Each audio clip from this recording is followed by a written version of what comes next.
Some scandals are so massive that they're simply hard to believe. But this one is true.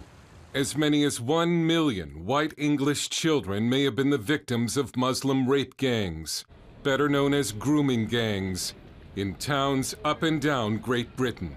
Policy analyst George Igler. I mean, when you counter an issue that is just so unbelievable, just so outside your frame of reference and understanding, the immediate human reaction is just not want to believe it at all. Perhaps even harder to believe is that while there have been prosecutions, British authorities have still not stopped this criminal activity. There's a particular problem involving Pakistani heritage men who target young, vulnerable white English girls. Not my words, but a member of Parliament, Jack Straw, who also said these Pakistani heritage men view white English girls as, quote, easy meat. This is when some shout racism, but here are the facts. Calculations based on convictions show that a British Muslim male is 170 times more likely to be part of a sex grooming gang than a non-Muslim. And there are no recorded instances of non-Muslims doing this to Muslim girls as part of a criminal enterprise. In one local jurisdiction, it was estimated that 6 out of 7 Muslim males either knew about or were part of a grooming gang. What you do not have is any example of non-Muslim men targeting Muslim girls for this organized form of abuse. So the argument that this crime exists everywhere is not only false, but is being deliberately cultivated by the media and by the government inquiry that is kicking the can down the road. The grooming gangs have been traced back as far as the late 1980s. At-risk white English girls, often from broken homes and some as young as 9 years old, were wooed or groomed by teenage Muslim boys called Romeos, and even by groups of Muslim men who hung around school gates. The plan was to make the girl feel important. She was given gifts and drugs, but she was being groomed to be a drug-addicted prostitute. Then came the gang rapes. The girls were threatened with death if they tried to flee. It's not just sexual abuse. It is unspeakable levels of violence. Victims being raped with knives, victims being raped with bottles, victims having their tongue nailed to tables. These are sometimes girls who are being picked up from children's homes on a Friday, are being raped during the course of the weekend by hundreds of men, and then returned with bleeding groins back to the children's homes on a Monday morning, and they don't do anything about it at all. Christine's goddaughter was preyed on by the grooming gangs and is helping girls through the group Women Against Grooming. They pulled up by the side of her in cars.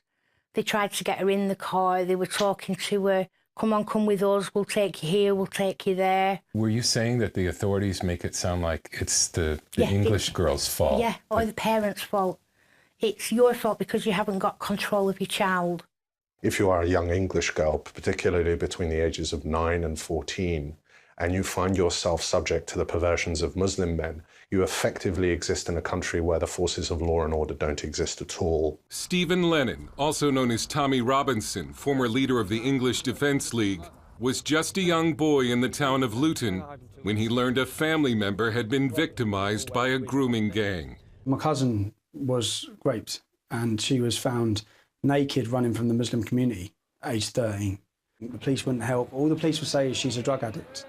She was a drug addict because they got her hooked on drugs after grooming and raping her. Some say grooming gangs originate from a particular region of Pakistan, but others point out that the Quran encourages Muslims to take enemy women as sex slaves, and that Muhammad had sex with a 9-year-old wife.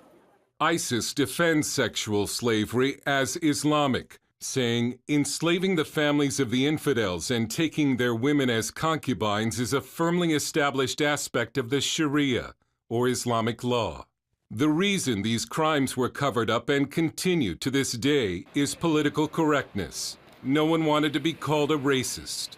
The definitive book on this scandal is Easy Meat by Peter McLaughlin, who declined an on-camera interview for safety reasons.